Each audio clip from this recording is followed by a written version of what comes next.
चिपक के नहीं रहता, उसी तरह से अपना निर्वाच्य प्रेम होता है। जो किसी से भी आपको जहाँ प्यार करना है प्यार दिया और उसमें लपटता नहीं। अगर ये रस कर कहीं लपट जाए तो पेड़ भी मर जाएगा और वो जो फूल होगा वो भी मर जाएगा। प्रेम की बड़ी महिमा है, बहुत ही महिमा है। मैं तो बचपन से ही एक विश्वास रखती हूँ कि प्रेम से आप किसी को भी जीत सकते हैं। मैं तो महाराष्ट्र की रहने वाली हूँ, शादी हुई यहाँ यूपी में, इतना बड़ा घूंघट निकाल करके पुराने ढंग के घर में रहना, पुराने ढंग से रहना। लेकिन मेरे ससुराल वाले आपको कहीं भी मिले तो पूछ लेना, चाहे मेरे पति को मिलने कोई नहीं आएगा लेकिन मुझे मिलने सब लोग आएंगे। मेरे सारे ससुराल वाले मुझसे बहुत प्यार करते। उसकी वजह ये कि प्यार की महिमा, दूसरी कौन सी बात हो सकती। इस प्यार से ही प्यार बढ़ता है। और मैंने कभी किसी से इच्छा नहीं करी कि मेरे लिए करें कि नहीं करें, कुछ नहीं, जैसे भी है ऐसे ही है। बस प्यार आप देते रहो, इसको जो ज़रूरत है पूरी करती रहो, तो आप जो है बिल्कुल उस स्थिति में पहुंच जाते हैं कि जहाँ आप चाहते ही नहीं कि कोई आपको इसके लिए कुछ कहे या इसके लिए कोई आभार कहे या कोई चीज़ दे, इसकी ज़रूरत ही नहीं रह जाती। आप अपने ही आनंद में समाये रहें। मैं चाहती हूँ कि अब मैं आई हूँ आप लोगों के पास और पता नहीं क्या नसीब था। मैंने तो पहले कहती थी कहाँ यूपी में शादी हो गई, यहाँ तो हमारे यहाँ तो औरतें सर पे पल्ला नहीं लेती महाराष्ट्र में, और यहाँ तो घूंघट निकाल के चलो ये वो। पर मैंने समझ लिया कि हाँ अगर प्यार करो तो ये बड़े मोहब्बती हो, प्यार की बड़ी महिमा और आज दिखाई दे रहा है उसका स्वरूप। आप सबको मेरा अनंत आशीर्वाद, और मैं चाहती हूँ कि आप सब आज ही इसी वक्त पार हो जाए, और बहुत आसान है।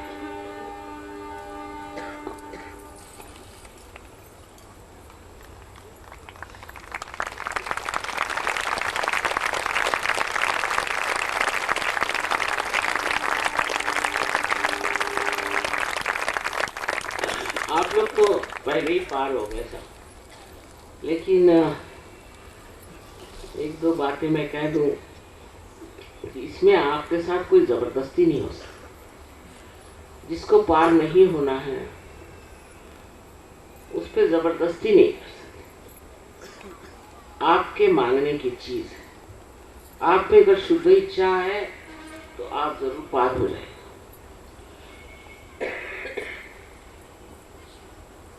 दूसरी बात है कि इस वक्त बैठे बैठे ये सोचना कि मैंने ये पाप किया, मैंने वो पाप किया, क्योंकि यहाँ ये भी बड़ी बीमारी मैंने देखी थी।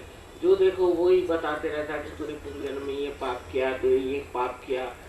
ऐसी कोई बात नहीं। आज जब आप माँ के सामने बैठे हैं तो आपने कोई ना पाप किया है, ना आपकी कोई गलती की, ना आप कोई दोषी हैं, तो अपने को बिल्कुल तरह से आप दोषी मत समझें। अगर आप अपने को दोषी समझ रहे हैं तो ये यहाँ का जो चक्र पकड़ जाता है और इसके कारण बड़ी गंदी गंदी बीमारियाँ हो जाती हैं। उसमें से एक है स्पॉन्डिलाइटिस, जिससे बड़ा दर्द होता है। दूसरी हृदय की बीमारी हो जाती है, अंजाइना, और वैसे भी सारे ही जो शरीर के ऑर्गन्स हैं वो सारे ही ढीले पड़ जाते हैं। सो काहे को अपने को कोसना और अपने को भला बुरा कहना। दूसरी बात कि आप अपने को माफ कर दीजिए, उसी प्रकार आप सबको माफ कर दीजिए। बहरहाल आप माफ करें या नहीं करें, आप करते क्या हैं? कुछ भी नहीं, सिर्फ दिमागी जमा खर्च है। हर समय ऐसे आदमी के बारे में सोचना जिसने आपको तकलीफ दी, उससे आप अपने को तकलीफ दे रहे हैं। वो तो बहरहाल आराम से बैठे, तो इसलिए आप क्यों चाहते हैं कि अपने को तकलीफ दें? मन ही मन सोच करके हर समय ये कि उसने मुझे ये सताया, उसने सताया हो, खत्म कर दो। उसको याद करने से न तो आप उसको ठीक कर सकते हैं, किंतु आप जरूर गलत हाथों में खेल रहे हैं। इसलिए सबको एक साथ आपको माफ करना। जब ये चक्र पकड़ता है तो कुंडलिनी का चढ़ना इतना मुश्किल हो जाता है, और जब ये चक्र पकड़ता है तो असंभव है। ये चक्र जो है ये माफ नहीं करने से होता है। आप सबको एक साथ माफ करिए। ये नहीं कहने का कि इस आदमी को मैं माफ करता हूँ, उनका नाम भी लेना बेकार है, सरदर्द का है को कहना।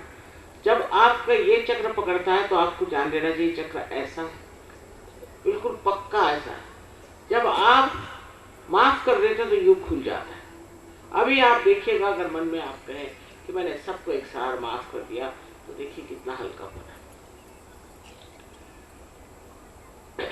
नहीं तो फिर इस क्षण, जबकि आप अपने आप को साक्षात्कार के सबसे महत्वपूर्ण क्षण के लिए आए हैं, तो कैसे प्राप्त करिएगा इतनी बड़ी चीज को? आप इतनी छोटी सी एक गलती के लिए क्या छोड़ दीजिएगा? इसलिए कृपया आप सबको सबको सबको माफ कर दीजिए अपने मन से और खुश हो जाइए। एक प्रसन्न चित्त होना चाहिए। प्रसन्न चित्त आदमी ही परमात्मा को प्राप्त कर सकता है। हमें तो परमात्मा के दरबार में जाना है, तो क्या वहाँ रोनी सूरत लेके जाएंगे?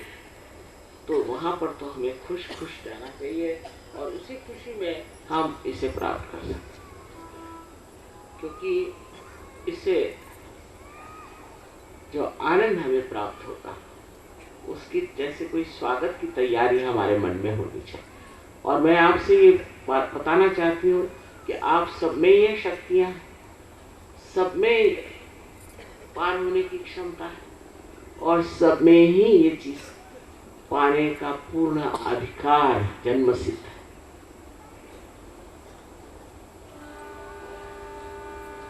अब एक और बात है कि जबरदस्ती किसी पर नहीं हो सकती।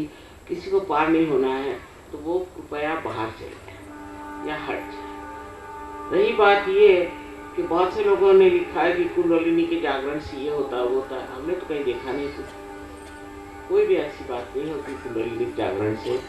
हाँ, अगर कोई आपको भूत बाधा वगैरह हो तो कभी कभी लोग, मैंने देखा, नाचने कूदने लगते हैं, कभी कभी, बहुत कम।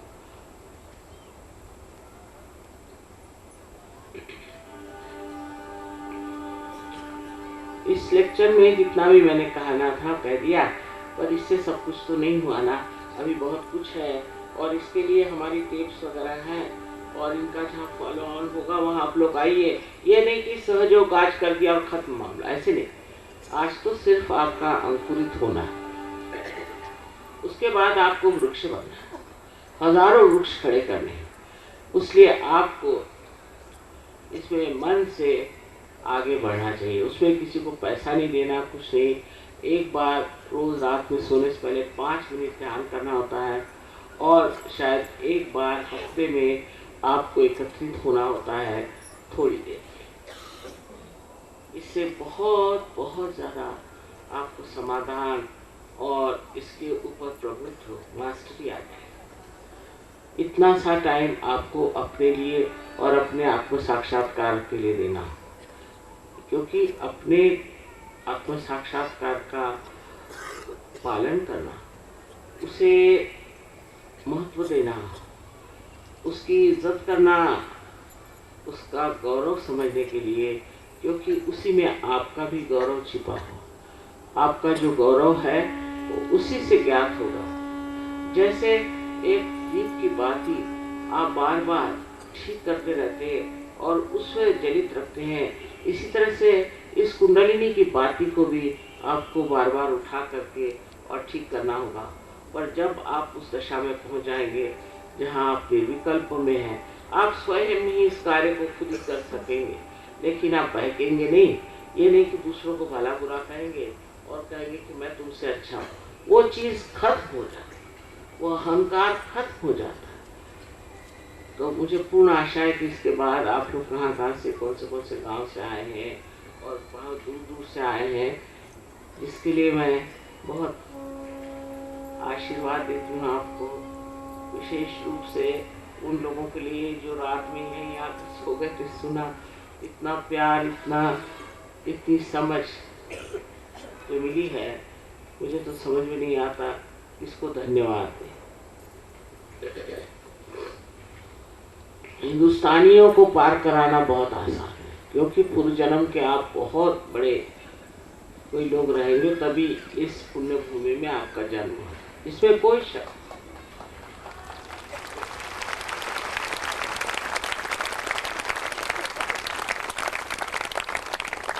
आप आपको तो बिल्कुल मुश्किल नहीं है, क्योंकि वाकई में मैंने देखा है कि जितना आसान हिंदुस्तानियों को पार कराना है कहीं नहीं।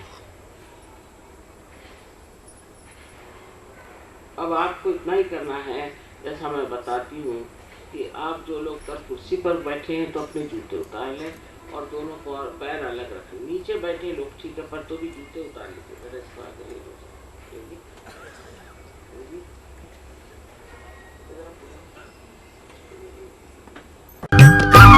सब्सक्राइब कीजिए कुंडलनी जागरण को और प्रेस कीजिए बेल आइकन को, जिससे कि आपको मिल सके हमारी लेटेस्ट वीडियो सबसे पहले।